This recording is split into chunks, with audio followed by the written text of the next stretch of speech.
오늘 이 시간에는 누가복음 2장 1절로 7절 말씀 속에 구유에 탄생하신 아기 예수라는 말씀으로 성탄 예배에 은혜받고자 합니다. 성리순례를 하다 보면 절정에 이르는 나라가 있는데 단연코 바로 이스라엘이라고 할 수가 있죠. 왜냐하면 이스라엘은 지금 우리나라의 경상남북도를 합친 적은 면적의 나라이긴 하나 역사적 의미가 제일 많은 나라이기 때문입니다.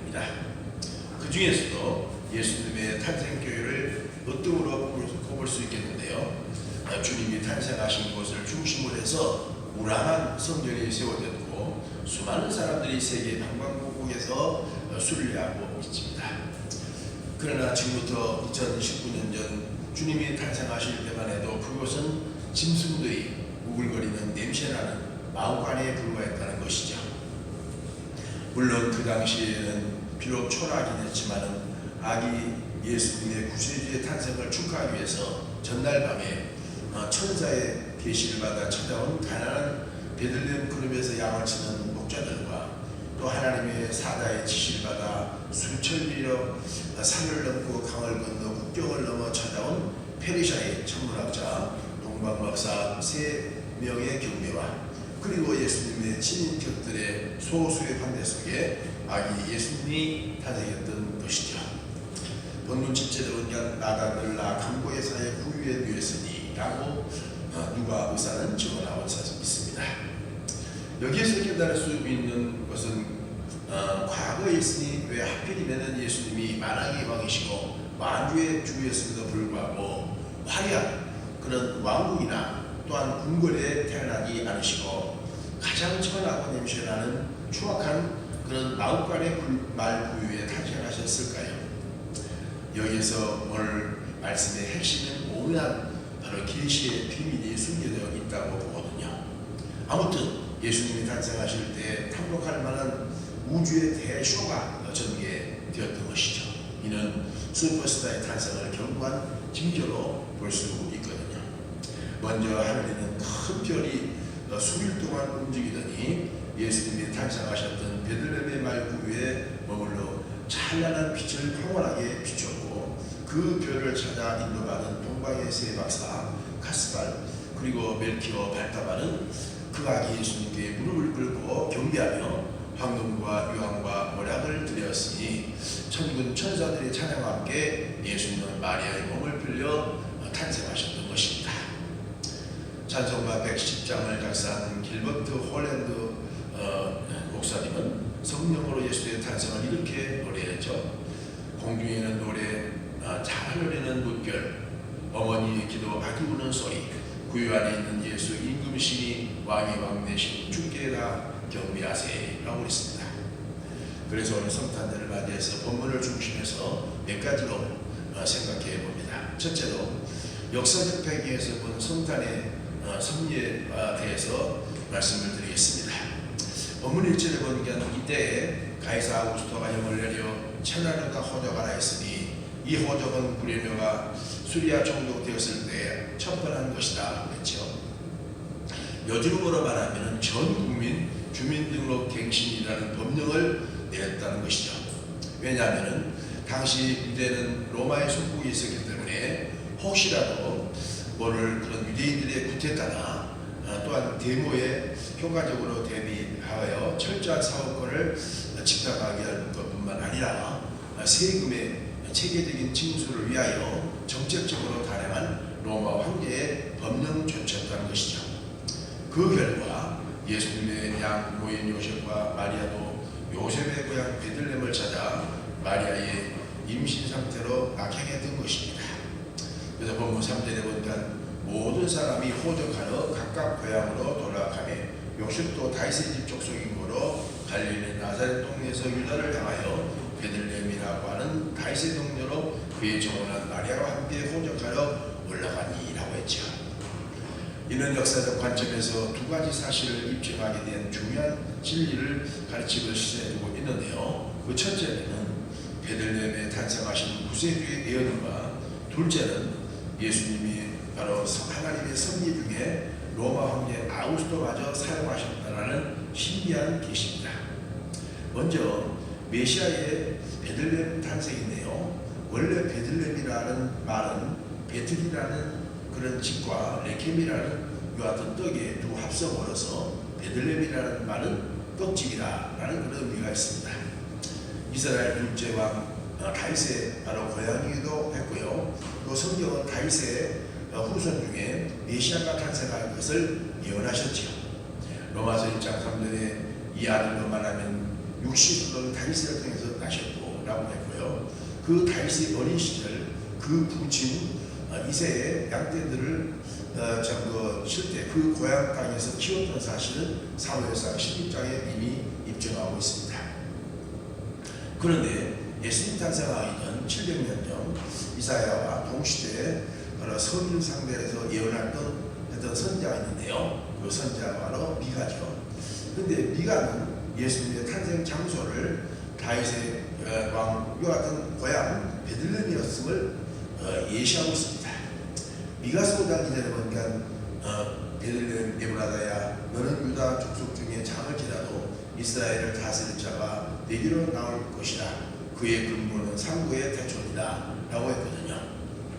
지금도 베들레헴은 이스라엘 나라의 수도 예루살렘에서 약 5km 정도 떨어진 위성도시라고 할 수 있겠는데요. 우리나라로 말하면은 서울 수도에서 가까운 성남이나 또 과천 정도로 거리가 가까운 곳이라고 볼 수가 있습니다. 그런데 다윗왕의 고향 땅이기 때문에 요셉의 고향인 베들레헴에서 구세주의 예수님을 탄생하기 위하여 하나님은 당시 예수님의 부친 요셉이 살고 있는 나사렛에서 로마 황제 법령 선포를 따라 조혼한 마리아와 함께 그의 고향 베들레헴으로 급히 낙향했다고 볼 수가 있습니다. 그런데 낙향하자마자 마리아가 산기가 있어서 아기 예수를 낳을 수밖에 없었다는 것이죠. 그래서 본문 6절에 보니까 거기 있을 때에 해산하니 잠에 나자들을 낳았다라고 기술했지 않습니까? 여기서 깨달을 수 있는 진리는 하나님은 인류의 군사를 성취하기 위하여 당시 로마 황제 가이사 아구스토를 사용하시던 말입니다. 보편적으로 로마 황제 중 콘스탄티노플 황제 외에는 다른 로마 황제들은 기독교에 대해서 부정적인 대상으로 역사에 아주 기록한 혹독한 잔인한 자들이죠. 그 대표적으로 네로 황제 같은 폭군은 있었고요. 그러나 대다수의 가이사의 아우구스토의 황제 역시 세계 3대 정복자 중 한 사람으로서 기술될 정도로 악명 높은 로마의 황제의 반과 같은 기독 황제였음을 보여줍니다. 그럼에도 불구하고 그가 내린 호정령이 비록 선한 동기가 아닌 악한 동기에 내린 법령이었음에도 분명하지만 하나님은 그의 악한 의도마저도 선한 동기로 전환케 하사 메시아의 베들레헴 탄생의 예언을 성취케 하셨다는 사실이죠. 잠언서 16장 4절에 보니까 여호와께서 온갖 것을 그의 시험에 적당하게 지으셨나니 악인도 그 악한 날에 적당하게 하셨느니라 했죠. 예를 들면 모세에게도 악명 높은 바로라는 애국 왕이 그를 끊임없이 괴롭혔잖아요. 모세가 태어나자마자 유대인들의 번성을 정책적으로 탄압하기 위해서 태어나자마자 유대 남자아이들은 애국의 나일강에 버리라는 당시에 바로의 명령이 내려졌고, 당시 태어난 모세도 결국 3일 만에 갈상자에 넣어서 나일강에 버려졌지 않습니까? 그런데 우연히 바로왕의 딸이 나일강에서 당시 목욕을 하고 있다가 갈상자가 떠내려오는 것을 호기심을 갖고 그걸 열어봤더니 바로 모세가 그 속에 물고 있었던 것이죠. 또한 출애굽 당시 바로왕의 기마병들의 바로 줄기찬 습격을 당했지만 하나님은 기적을 베푸사 애국 군대를 홍해에 모조리 수장했고 상대적으로 이스라엘 60만 명을 무사히 구출되었으며 모세가 40년의 여정을 효과적으로 수행하지 않습니다. 이처럼 하나님도 악한 자랄지라도 하나님의 구원론적 섭리를 바로 성취고자 적당하게 사용하셨음을 깨닫고, 비록 모세에게 바로라는 애국왕이 줄기차게 괴롭히고 죽이려는 함정을 받다 할지라도 낙심하지 말고 우리가 정면으로 돌파했을 때 하나님이 도와주셨던 것처럼 어떤 열악한 환경과 정황에 우리가 처한다 할지라도 우리가 하나님께 감사와 찬송하라는 영적 교훈을 우리에게 가르쳐주고 있습니다.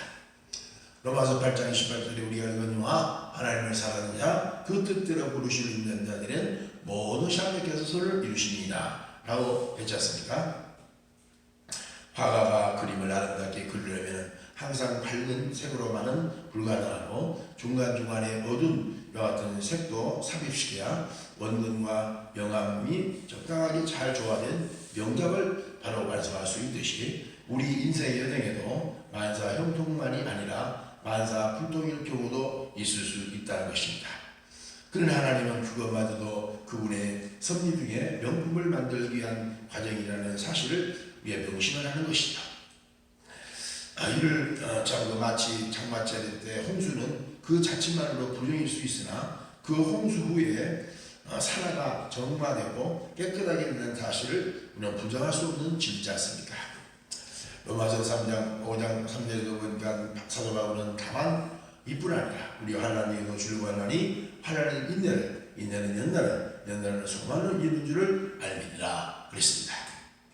마찬가지로 우리의 가정과 자녀 그리고 건강에 적신호가 켜졌다고 낙심하지 마시고 더 큰 축복을 주시기 위한 정신으로 여기며 무조건 감사하시기 바랍니다.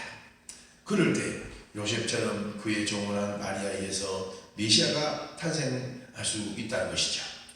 사실 요셉이 그 무더위를 무릅쓰고 나사렛에서 베들레헴까지 교통수단도 발달되지 않았던 상황에서 낙향했다는 것이 결코 녹록지 않았을 텐데 불평하지 않고 순종했기 때문에 아기 예수의 탄생의 기쁨을 맛볼 수 있었지 않습니까? 둘째로 말구유의 성탄맞이에 관해서 생각해 보겠습니다. 7절에 보니까 마다들라 강보에서 구유에 누였으니 이는 사관이 쓸 것이 없음이니라 그랬죠. 즉 자이반 나사렛에서 목수일을 중단하고 주민등록 갱신을 위해서 헐레벌떡 고향 베들레헴에서 당도했으나 더욱 암담한 짝이 없는 지경에 요셉과 마리아는 직면했다는 것이죠. 다름 아닌 동서남북에서 고향을 찾아 주민등록 갱신을 위하여 찾아온 사람들 때문에 북새통을 이루어 방어기가 만만치 않았다는 점입니다. 설상가상으로 사관이라고 하는 어느 여관에 문을 두드릴 수밖에 없음은 그의 동정녀 마리아가 산기가 바로 급격하게 보였기 때문이죠.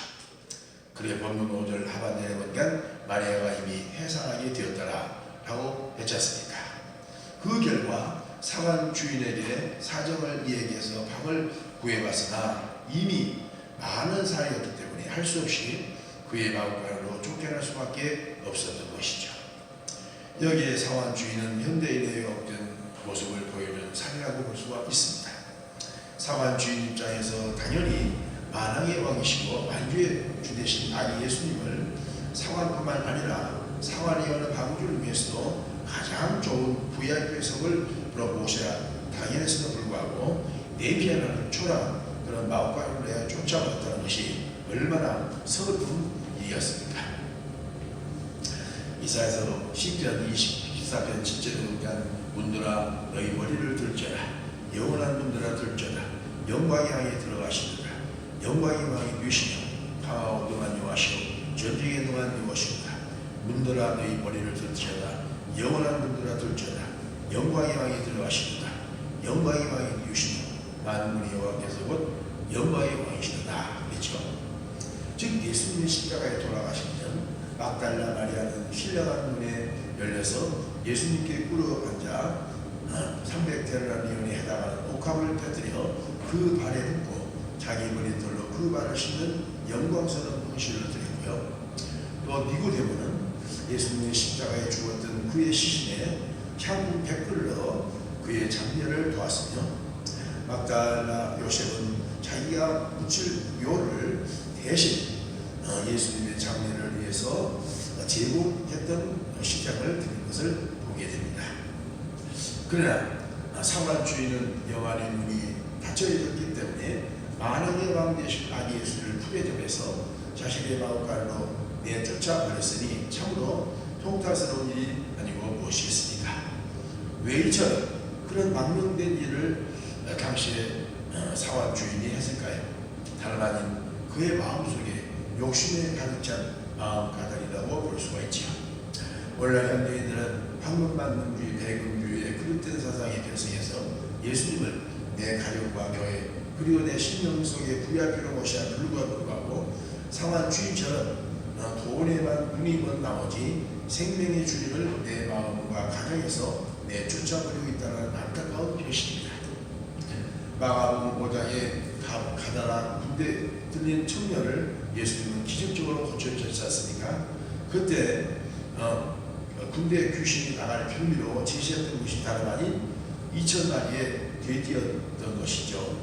그 결과 그 돼지들이 바다에 몰살했다는 것입니다. 그런데 당연히 어떤 대가를 지불했다고 할지라도 고쳐준 청년에 대한 사례로 2,000마리 돼지 아닌 바로 10,000마리의 이와 같은 돼지라 할지라도 예수님을 환영하고 환대해서도 해와도 불구하고 이 가난한 사람들은 어떤 반응을 저지르고 있습니까? 마가복음 5장 16절에 보면 이 귀신 들렸던 자의 당한 것과 돼지의 일을 본 자들이 저희에게 고함해 저희가 예수께 그 징에서 떠나시기를 간구하더라 하면서 이 가다라 사람들이 예수님을 쫓아버린다. 그런 이와 같은 무리함을 범하고 말지요. 더군다나 요한복음 11장에서도 예수님은 그의 친구 나사로를 바로 나흘 만에 살려준 기적을 베푸지 않습니까? 그 죽은 자를 살려준 바로 구주라며 당연히 당시에 참 하나님께 영광을 돌리고 믿었어야 마땅할 배단의 사람들이 대다수의 반응은 어떻다고 성경은 증거하고 있습니까? 요한복음 11장 46절에 보면 그 중에 어떤 자는 바리새인들이 가서 예수님께 구하니 저희가 예수를 죽이려 함이더라 라고 요한복음 11장 52절에는 예수를 의도적으로 죽이려고 했던 그런 이와 같은 말행을 맞지 않습니까? 죽은 자까지 살려준 예수님 자살에 자신들의 기득권이 상대적으로 박탈당할까봐 염려한 나머지 권력용에 편승된 바리새인들이 예수님을 죽이려고 모였던 것이죠. 물론 돈과 권력 자체가 죄는 아닙니다. 그러나 그것을 바로 소유하는 어떤 과정에서 하나님께서 맡겨주신 것이라면 당연히 축복이지만 그것을 내가 바로 소유하려고 할 월권을 하게 되면 그것이 바로 탐욕이요 욕심이 될 수 있다는 것입니다. 돈 때문에 양심을 팔고 돈 때문에 몸을 팔고 돈 때문에 자존심마저 판다면 그것이 바로 탐욕이라는 것입니다. 성경은 욕심이 잉태한 죄를 낳고 죄가 장사한 사망을 낳느니라 라고 야고보서 1장 15절에는 경고하고 있지 않습니까? 사람들이 왜 이런 망령된 짓을 할까요? 돈이 행복을 주려고 무조건 맹신하기 때문이라는 것입니다. 그러나 성경은 그렇게 말하지 않습니다. 오히려 가난한 후진국가 국민들이 부유한 선진국의 국민보다 훨씬 더 행복 지수가 높은 이유가 그것을 반증해주고 바로 있지 않습니까? 가장 가난한 벵글라데시나 그리고 인도 사람들이 훨씬 더 미국이나 저 유럽에 있는 선진국보다 더 행복하다는 것을 우리가 느낄 수가 있습니다. 행복은 어떤 고급 저택이나 고급 차, 고급 옷이나 그런 많은 부동산이나 동산이 작고 욕심 없이 하루하루의 삶에 감사할 조건을 찾아 자동하는 자임을 성경은 명심하는 것이죠. 디모데후서 1장 7절에 바울은 그의 후계자여 믿음의 아들인 디모데에게 보낸 마지막 목회서신에서 우리가 세상에 아무것도 가지고 온 것이 없으며 또한 아무것도 가져가지 못하니 우리가 먹을 것과 입을 것이 있으며 족한 줄 알 것이니라. 부하려 하는 자들은 시험과 올무와 여러 가지 해로운 정욕에 떨어지는 그 사람으로 침륜과 멸망에 빠지지 않은 것이라. 돈을 사랑하며 일만하게 부여하려니 이것을 사랑하는 자들이 미혹을 받아 믿음에서 떠나 많은 근심으로서 자기를 찔렀도다 라고 권면하지 않습니까? 오히려 하루하루 감사하면서 살다가 남은 것이 있으면 바로 쌓아놓지 말고 하나님께 헌신하거나 또 다른 사람을 위해서 구제하는 데 아낌없이 사용하라는 것입니다. 이 세상 재물이나 권력은 쌓아두고 가고 하나님은 주신 것이 아니라 아낌없이 베풀고 나눠주라고 하나님이 잠시 우리에게 맡겨주신 것이기 때문에 내가 베풀고 나눠준 것에는 결코 내 것이라는 것은 하나도 없다는 것을 아셔야 됩니다. 왜냐하면 쌓아둔 과거에 이와 같은 권력자들의 그 많은 재산들이 다 썩어서 결국은 그 후손들마저도 불행하게 되는 그런 사태를 우리가 최근에 우리의 이와 같은 정권사에서 볼 수 있지 않습니까? 디모데전서 5장 17절에 네가 이 시대의 부한자들을 명하여 마음을 높이지 말고 정함이 없는 재물에 소망을 두지 말고 오직 우리에게 모든 것을 후히 주사 누리게 하신 하나님께 두며 선한 사업에 구하고 나눠주기를 좋아하며 동정하는 제게자가 앉으라. 이것이 장래에 자기를 위해서 좋은 틀을 쌓아 참된 생명을 취하는 것입니다. 그랬습니다. 우리 교회가 매니 재능도 없는데 그렇게 주위의 노인들 또 주위 어려운 사람들을 위해서 돕고자 하느냐 하면서 여러 가지 말도 있겠지만 그러나 그것이 바로 우리의 이와 같은 삶이 그것이 바로 하나님의 뜻이기 때문에 바로 그런 것을 우리가 이해를 해야 됩니다. 셋째, 구유에 나신 아기 예수가 보여준 교훈에 관해서 생각해 보겠습니다. 범을 7절 보니까 나가들라 강보에 서서 구유에 누웠으니 라고 기술했죠. 하필이면 구세주 예수께서 초라하기 짝이 없는 짐승들의 거찬을 걷는 마음관에 태어나야 했으며 그것도 짐승들의 먹이통이를 걷는 구유라는 곳에서 나셔야만 했을까요? 성경은 두 가지를 교훈해주고 있는데요. 그 첫째는 예수님은 온 인류의 바로 양식, 즉 밥이라는 사실과 두 번째로 예수님의 겸손을 몸소 보여주는 바로 실제적인 사례라고 볼 수가 있겠죠. 먼저 양식 대신 예수님에 관해서 생각해 보겠습니다. 육의 양식을 먹어야 살 수 있고 활동할 수 있듯이 우리의 영혼도 양식을 먹어야 되는데 예수님은 바로 영의 양식입니다. 출애굽기 16장에 보면 이스라엘 60만 명이 출애굽에서 40년 동안 광야에서 모세 영가에 살았을 때 광야에서 매일 하루에 내려줘서 먹을 양식이 있었으니 그것이 바로 만나이죠. 작고 두글며 서리같이 세미한 것이라고 모세는 정언했는데 더 부원해서 출애굽기 16장 21절에는 가시도 같고 시고 맛은 꿀 섞인 과자라고 이렇게 표현했습니다. 그런데 이 만나를 예수님은 자신이라고 생전에 이렇게 증언하시죠.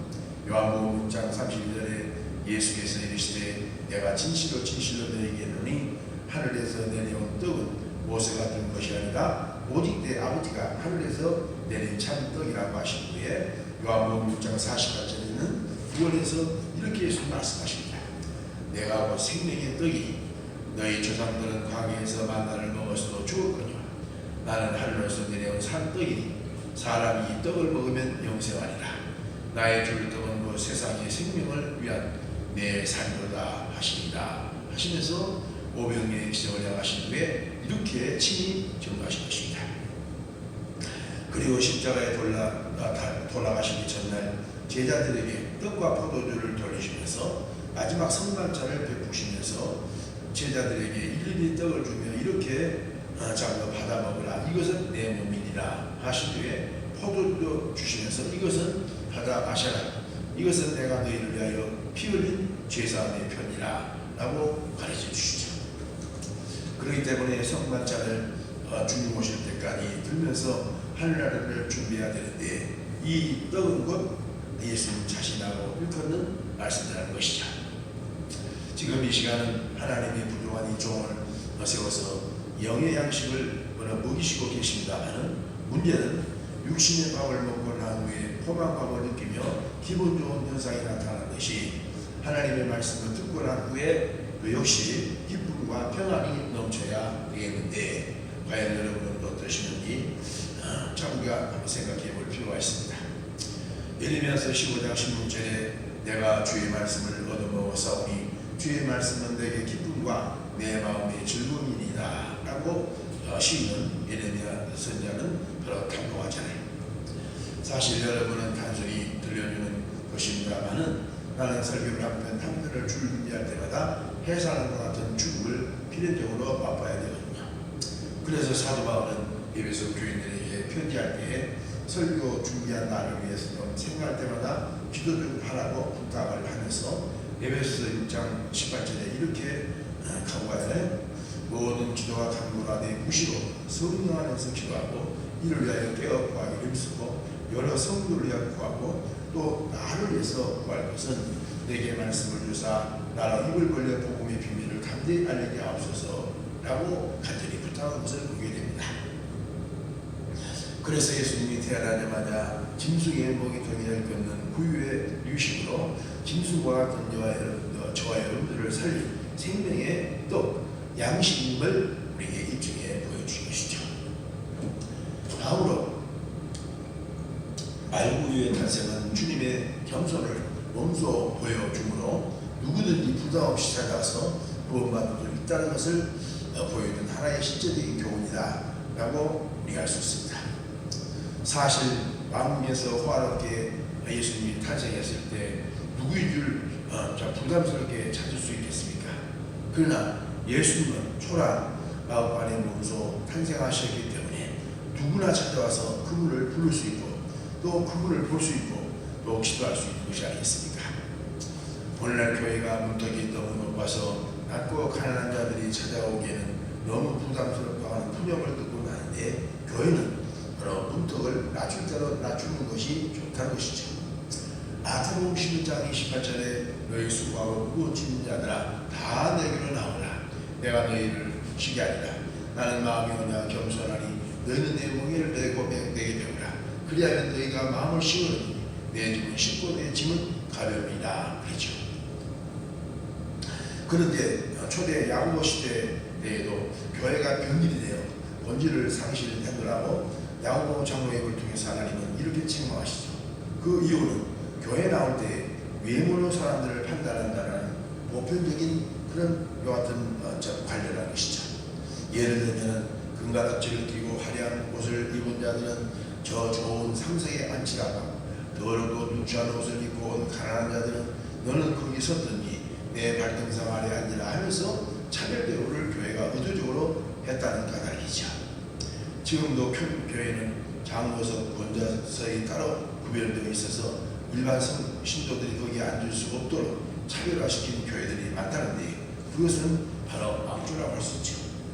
생존 경쟁이 치열한 전쟁터를 방문한 세상에 차별대우 때문에 갑질당해서 직간접적으로 마음의 상처를 받고 교회는 그나마도 차별대우 받지 않는 곳이라는 기대감을 갖고 찾아왔는데 오히려 세상 못지않게 하는 차별대우 때문에 시험이 들어 실족했다면 차라리 연자면조를 목에 달고 바다에 빠뜨린 것이 낫다고 예수님은 경고하시지 않습니까?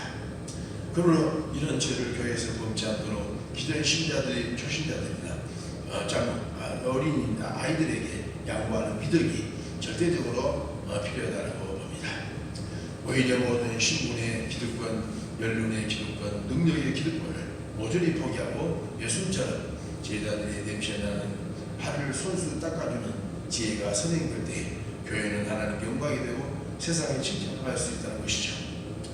그래서 참고 우리가 어려울 때에도 항상 하나님 안에서 낮은 자들을 생각할 줄 알고 예수님은 그의 이와 같은 기득권까지 다 몸소 포기하고 하나님이 아들이었습니다 불구하고 오히려 자기를 피어 십자가에 못 박혀 죽음으로 하나님이 그를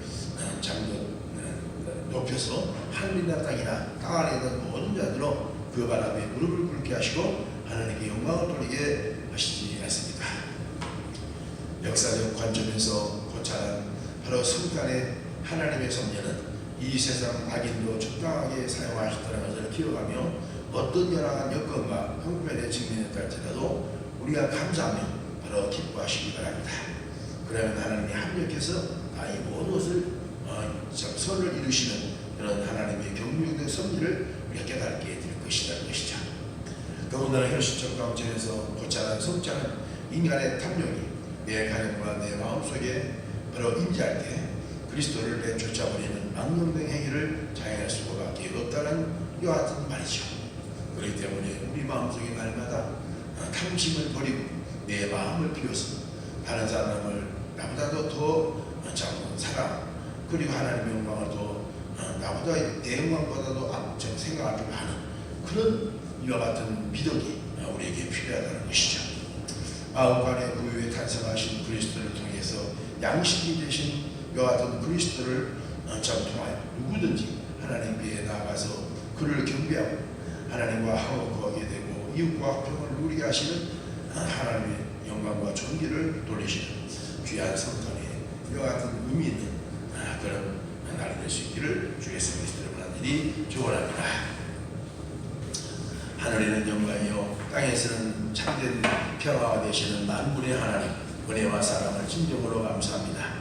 그 화려한 왕국에도 태어나지 아니하고 냄새나는 이와 같은 짐승들이 우글거리는 마음간에 탄생하셔서 인간의 양식이 되시기 위하여 친히 십자가 되시고 우리를 아버지와 살리셨던 그 구주님의 놀라운 은총 무엇으로 찬양하며 감사할 수가 있겠사옵나이까.